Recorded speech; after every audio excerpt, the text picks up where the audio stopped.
What's up, y'all? It's your boy Gary Langfield Jr. back with True Star doing another session with the pros.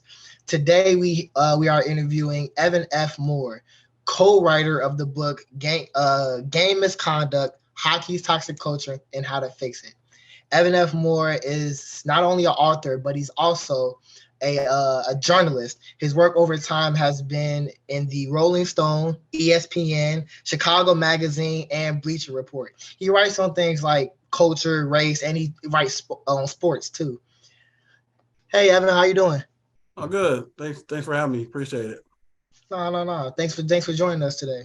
How you doing today? I'm good. I'm good. I'm hanging out. How about you? I'm good. I'm good, man. Living a life. Just chilling. Um, so as a journalist, right? And I got into journalism like kind of young in my life, like kind of like last year.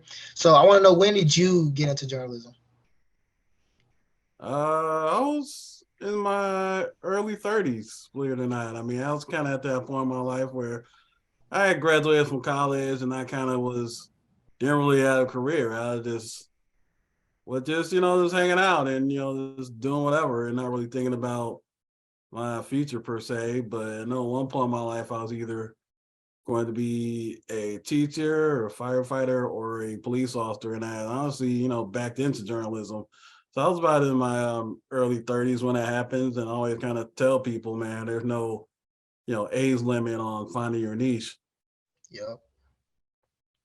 Yeah, I agree, man. It's never too late to do like anything. You know what I'm saying? It's never too late to be successful. So throughout your career, you've covered a variety of topics. Which one is your favorite? I would say favorite is, I don't know it's a particular subject, but it kind of gets things that's kind of gets people, talking. I mean, it could be sports, it could be intersectional stuff with sports, music, pop culture, things that are going on in the city and in our country, and things of that nature. So stuff that's important at the time. I feel you. I feel you. So what's one of your like what's the most memorable article you've like written? Like what's the most memorable? Hmm, that's a really great question. I think one of them for sure was I had written a story in August of 2016. This is right around that. This is maybe the week or so after the world discovered Colin Kaepernick's protests. They were calling it a national anthem protest, but it was actually during the national anthem protest, during the national anthem. So it wasn't protesting all the things people said in the beginning. The reason that kind of struck a chord with me was that, I mean, you look at journalism, who's writing stories, and who's covering players and teams, and even other things, mostly white male suburbanites. And over time, they failed to accurately, cover or write Mm-hmm. about Black athletes in one way, shape, or form. And I just remember just looking on social media, particularly Twitter, the weekend that reporter discovered that Kaepernick was kneeling during the national anthem and what was said, and Mm-hmm. there was an overall lack of nuance and understanding. You had some people like, oh, he hates America, he does this, what's he doing for his community, and all these Mm-hmm. different things. And and of course, when something happens, most people kind of don't realize it. When something happens, like a flashpoint moment, you have all these folks, whether it's journalists or freelance writers and all these different people, they're also like emailing editors to see, hey, would you take a story on this, or what do you think about this, what have you? Mm-hmm. And all the stories that were coming out at the time, it was kind of like like no pun intended, black or white. It was like, oh, I thought it was Right. cool what he did. On the other Mm-hmm. hand, you just like, he shouldn't be doing that during sports. Stick to sports and all the other, Right. other stuff. Mm-hmm. And I decided I decided to go the route of, there's a long history of white sports fans, white journalists, white sports reporters, failing to accurately cover Black athletes. Mm-hmm. So I provided an article, I provided examples, but even before that, like just to even get somebody interested, I emailed Rolling Stone. And the thing is though, like that's like big time. That's a big outlet. You know, you're just kind of like you're just gonna this cold email Rolling Stone, right? You're just like, yo, that's kind of crazy. Yeah. But even that day I emailed them, I know someone from Spin Magazine followed me and you're familiar with Spin as a music magazine or whatever. Mm-hmm. And I was kind of talking about it and I was just like, hey, would you happen to know the sports editor at Rolling Stone? Mm-hmm. And she gave me his information. So I, put together as one of those like do or die moments in your career or your life, right? Where, there you kind of like you're kind of like, worried or whatever, but also at the same time, if you don't do this, that means you'll never know, right? Right. And I emailed them, put together a good email, and the sports editor got back to me. I Uh-huh. think he got back to me so quickly, and it turns out he knew who I was. So that was Oh, pretty cool. And that's like, exciting. yeah, and I was pretty just told him like the angle I was taking. I was like, I've seen all these different takes on it, whether it's like I said earlier, that you're for what he did, or some people were just didn't understand one way, shape, or form. And I Mm-hmm. wanted to provide examples of when times in a recent history where white reporters or white sports fans just get black athletes wrong. We've seen it with Cam Right. Newton, we've seen it with with the Williams sisters, particularly Serena. You've seen it with Iron Iverson, and then locally here with Derrick Rose during his injuries and all that. And Mhm. I just they asked me how soon I can get something to them. I was like, man, give me an hour, and it'll just because they always say you have to get ready to stay ready. But I Right. kind of was like, well, if I had all these thoughts in my head anyway about what I wanted to do, it'll be pretty easy to formulate them, right? Right. And so I'm always someone that when I'm writing, especially a feature or maybe a column or something like that, I'm always trying to pack in lots of history. I make sure if I have an opinion in the story or a column or a blog or what have you, I make sure it's backed up by facts. Right. And I had in the article I had plenty of those. Mm-hmm. And I just remember when it came out, like it was like really like all over the place. It went viral, and like friends were hearing me up, and and colleagues and other folks and people like, hey, do you see this article? Like, yeah, I wrote it. And even Kaepernick saw it himself. So Really? That's exciting. yeah, and I think due to that, it was nominated for an award. And when he had his Know Your Rights camp when it was here at the DuSable Museum, I Mm-hmm. was one of 2 or 3 reporters that he invited. Really? So yeah, so I got to meet him and talk to him a little bit and all that. So yeah, so that's definitely one of the articles I think people when they look back No, at yeah, what happened. that's Yeah. very exciting. Like the whole who else would I say Patrick Mahomes? The whole Colin Kaepernick thing, that was like a big deal. So like everybody in like at the time it was like the thing that everybody was talking about. So that's pretty exciting how you got to write the article about it, and then Colin Kaepernick saw it and invited you out. That's pretty exciting. I'm not gonna lie. Um, okay, so you've covered culture for the Sun Times, right?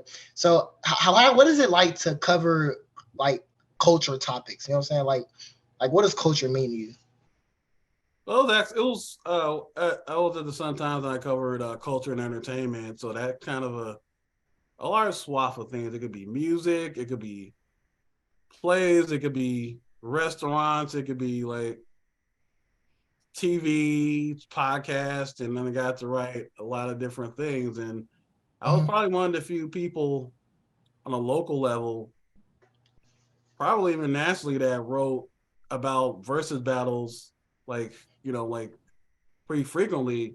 And one of my first stories on versus battles is the fact that they were like in the midst of the ongoing pandemic, these battles brought people together. And you know how it was just cool to kind of see that happen organically and to discuss it. And then you kind of saw, I just kind of noticed an audience that was coming from that, like this, not from a particular article, just like when the versus battle was on, like just look at social media, you have people arguing about it. Oh, they should have did that song first. They should have waited to do that song. Oh, so and so came out. Oh, this is why is Steve Harvey ruining everything or whatever? You just saw like all these people like just talking about like versus battles and what those artists and that music, what they did for that. Well, not only what they did for the people who were listening to it, and then you had generations of people, finding out about the Isleys, and then finding out that so many of their favorite artists who like sample them, and then finding out like like the Isley family gave Jimi Hendrix one of his first guitars, and just knowing that the Isleys literally had their first hit record was like in 1959, like so, and every time a versus, like when I was throwing a beat, every time a versus battle happened, I'll write something about it, like a preview, because and me knowing like, most of the music pretty intimately, like even the music I didn't necessarily grow up listening to or mess with like that. Yeah, I took it on as a challenge of trying to like learn it and make it seem like that someone who is a fan understands it. Okay, I see. All right, that's cool. When I think of culture, it's just the same thing you said. Really, just like a way of life. It can mean like anything. Just a way like different groups of people enjoy life, and art and stuff like that. Culture is really interesting. It's fun to like analyze different cultures and saying just learn more about your own culture. For example, culture is interesting. Um, okay, so I know for a fact that not very many black athletes play not soccer, hockey. So what made you come up with writing a hockey book? That's always a question I get asked. How does a black man from the South Side of Chicago get involved in hockey? I get a lot of eye raises and like real and whatever. And I mean, it goes back to my childhood. Growing up in South Shore, and both my parents were CPS educators, and they were into. My mom was into. I'm talking about in past tense, like they're not still alive. They both still alive, but it's mom was into like science fiction, so she was into like Star Trek and like reading all these different Walter Mosley books, and my dad was into fish, like buying like having like a fish tank, and like he was into holistic medicine and distance running, and it was all done in a pro black slant. I had family members who were members of Nation of Islam and Black Panther Party, and there were small business owners. I grew up around people who like had a lot of empathy for their community. So when family would get together, it would be a lot of conversations about like what black folks are doing in America, what we're doing locally. I mean, I kind of say all that to say is like I grew up in a household where it was like you weren't told you couldn't do something or be into something because you're a black kid from the South Side of Chicago. That should be a barrier to having an interest in anything. So, I just remember like the first hockey game I saw was probably in 1988 during the Olympics, and it was like two teams playing. I just like saw like I thought it was like a really cool sport. It was really fast, but also really dangerous. And the first time I saw a black hockey player ever, was, believe it or not, in Jet magazine. Really? And and this is probably before your time, but in Jet, when they had their small book print edition, I've seen that at your mama or a cousin, uncle's house, like the small ones, and like they had a section in there in the back called Blacks in Sports. And I remember at the time, Tony McKegney, he had like just gotten traded to the Blackhawks. Right. So I was like, wow, that's pretty cool. It's dope, and yeah, so that's kind of like the long and the short of it. Right. Did you ever play hockey? I started playing hockey. There's a story with that because that one of my, I know you mentioned earlier about what was one of your most memorable stories. I had written a story for a now defunct Chicago sports website called Chicago Side. And one of the senior writers was like, "Hey, what's your favorite sport?" I'm like, "No, that was hockey." And he Mhm. was like, "You used to write about being a black hockey fan." And at first, I kind of balked because, over time, it is unfortunately, like if you're into something, if black folk feel like you're into something that's not seen as something that black people gravitate towards, you like, oh, why you Mhm. doing that white sport? Why you into that white sport? Why you being Uncle Tom? Why you trying to do this? Why aren't you that? You get all these like Right. naysayers and and haters, Right. and that's not anything you want. As we know, when someone is put in that light, whether they ask for it or not, it's regrettably it's kind of hard to shake at times, Right. and that those thoughts. And I was kind of like, man, I saw you do this, I put this out here, and I kind of was like, why not? What's stopping me from doing that? And when the article came out, I mean, in the article I mentioned that even though I had been a long time hockey fan, I always want to learn how to play. And someone who read it, who was in the area here, they met with me through social media and said, "Hey, I have some old equipment, or some used equipment. Let's meet up. I'll give you some equipment." So Uh-huh. we did that. So we did that, and I pretty much have been playing ever since. Mm. But I'm on the mend right now because back in October I broke my ankle in three places playing. So Really? yeah. I broke my hand skateboarding, so I ain't gonna say I know what it feels like, but yeah, a little bit. So like what team did you know the team you play for? Did you play professionally? Or was this like for Oh fun? no, it wasn't professionally. It was like a you go to the rink in one of those it's like a league you sign up in. Uh-huh. Oh, Yeah, it's like kind of like that thing. You sign up and all right. based on your skill level, they'll put you on the team. And so it kind of came from that. So Right. Okay. Makes sense. Makes sense. Okay. So as a hockey player, what part of game misconduct is most personal for you? um very good question because in the book in the what do you call that section? The section before the book when like the dedications and I dedicated part of it to my daughter, basically telling her not to ask for permission, ask for forgiveness. And well, one of the reasons I guess one of the entry points for me was playing another sport in high school. I was called a racial slur by a teammate. Really? Yeah, and I was 15 and I handled it in the way you think a 15-year-old would react to Right. being called N-word who's just minding his business. So I'll Mhm. leave that to you because this is a teen Right. Right. magazine. So Right. you can kind of We figure ain't, it we ain't out. even got to talk about it. We ain't got to go there. Yeah, like God gonna those take kind of care of him. like things. I mean, I just say the hands for ease for everyone. I just say that. So, Uh-huh. Uh-huh. so at the time, I didn't tell my parents about it or anything like that. Is I don't want to make a big deal about it. Even back then, I just kind of knew like what the game was in terms of like first year of high school being one of the few black students at a all boys Catholic school and knowing how things can go down. Uh-huh. So I never told them about it. And fast forward, my own daughter, who's 7 years old, I've been introducing her to hockey, and she plays a little bit. Uh-huh. And we had that conversation when she was maybe 6 about how she was going to be, one of the few people out, different ones out. She was going to be one of the few Right. out What there in you know terms what of, I'm saying? You're gonna be different.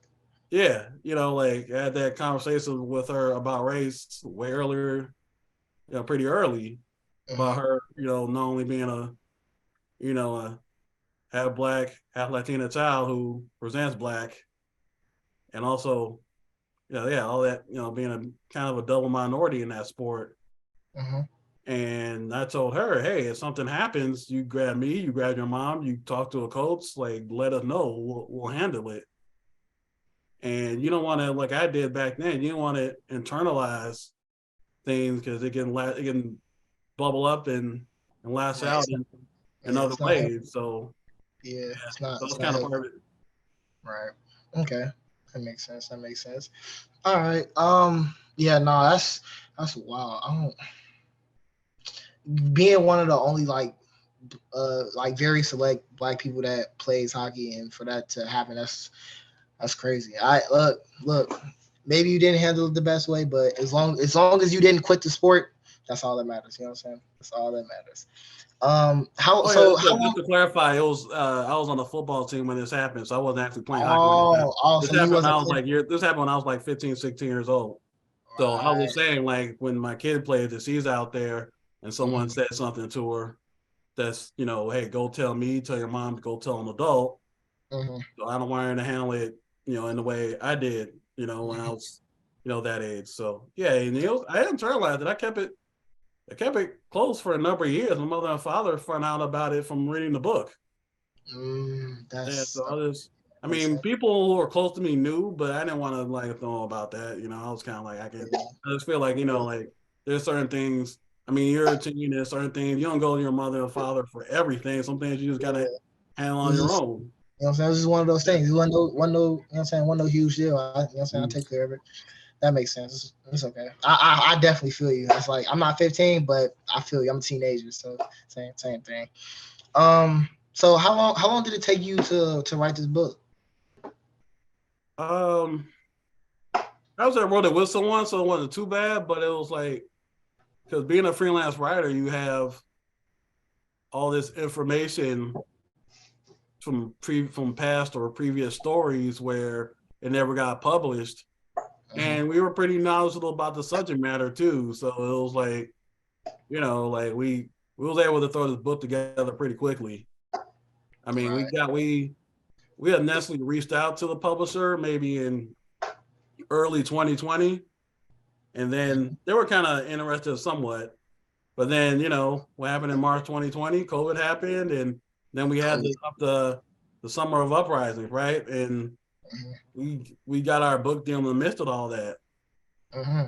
And writing a book is tough. Like, it's always tell people, like, it's not for the timid.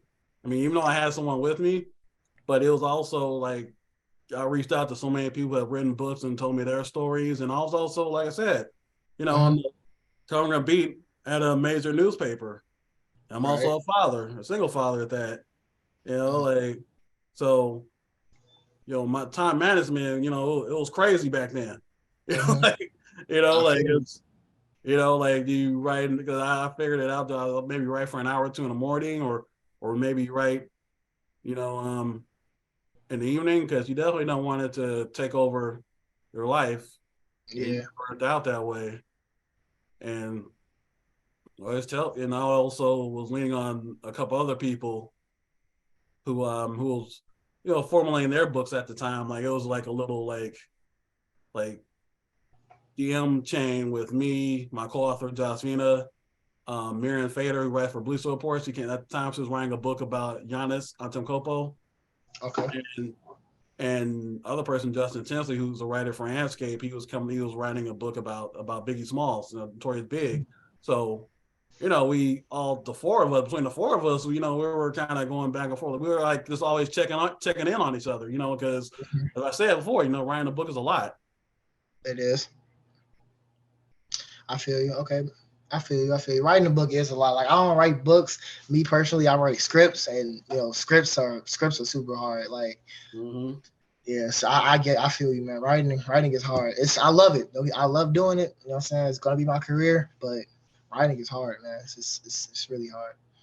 So speaking of writing, can you give me like three tips you would give to young teens and young adults who's like wants to become a journalist? Like three little tidbits. Sure. I mean, I guess one would be localize a national story, like make it seem something that's more immediate.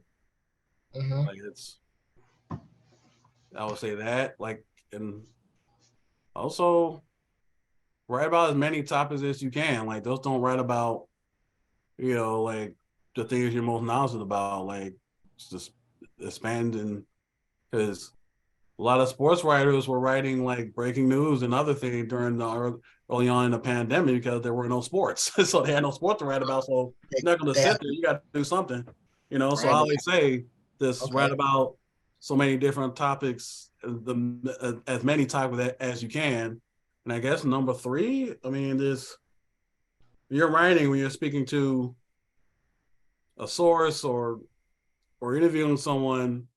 Just realize it's an honor for them to for you to sit there and talk to them, because when you write a story about someone or something, or especially as a feature, or anytime you spend above a cursory level of time, I mean those are historical documents, low key. Like it's how like programs at a funeral are historical documents. Like it's articles about the people you write about over time. That's something they show their friends, their family, or anything else. So I would say, like, when you write about someone, realize that you do write by the story.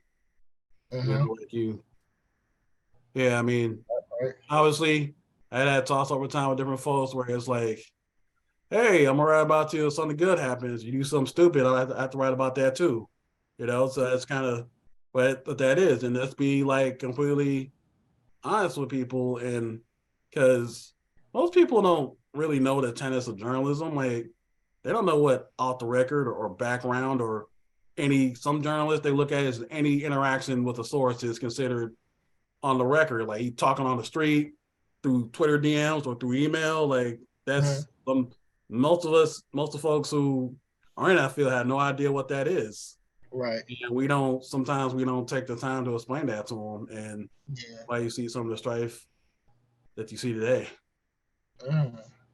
Okay, that makes sense. You definitely should like inform people. Like not maybe not everything is like, what I'm saying, journalism material. I feel you. Well, look, before we go, can you just tell the people where can we get a copy of your book? Good question.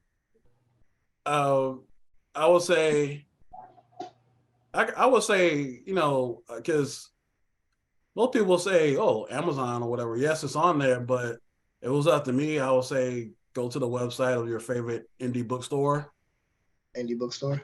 Yeah, any independent bookstore. They'll if it's not if the copy not there, they could also order it for you. And we also a couple of months ago we came out with the audiobook edition of the book, Really? and in May we're coming out with a paperback edition with edits and updates, and so yeah, Hmm. we're keeping this thing going.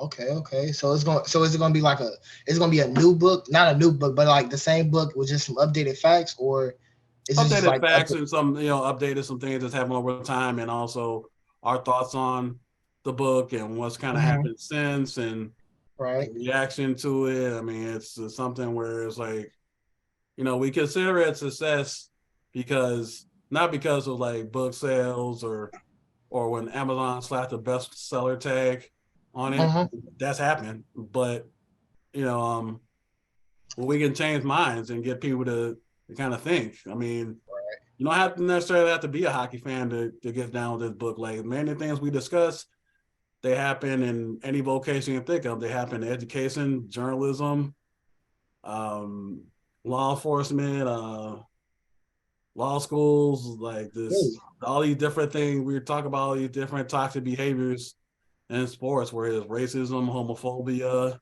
sexism, and all these different things. That we all know this stuff isn't just limited to one sport. It's Mm. all over the place. Really, that's actually interesting because it's not just the toxic culture is not just in hockey. It can be applied to other places, and then not only the toxic part, the how to fix it part. You know what I'm saying? It can Right. also apply to a bunch of other things besides hockey, which is my favorite part. It's just how like knowing the issue is very important, but solving the issue to me is like the most important thing. Because like for example, like people know of racism, they know it exists, but how do we like work towards how to solve it? You know what I'm saying? So yeah, it's actually pretty interesting. And the Yeah, updated book, I'm yeah, sorry.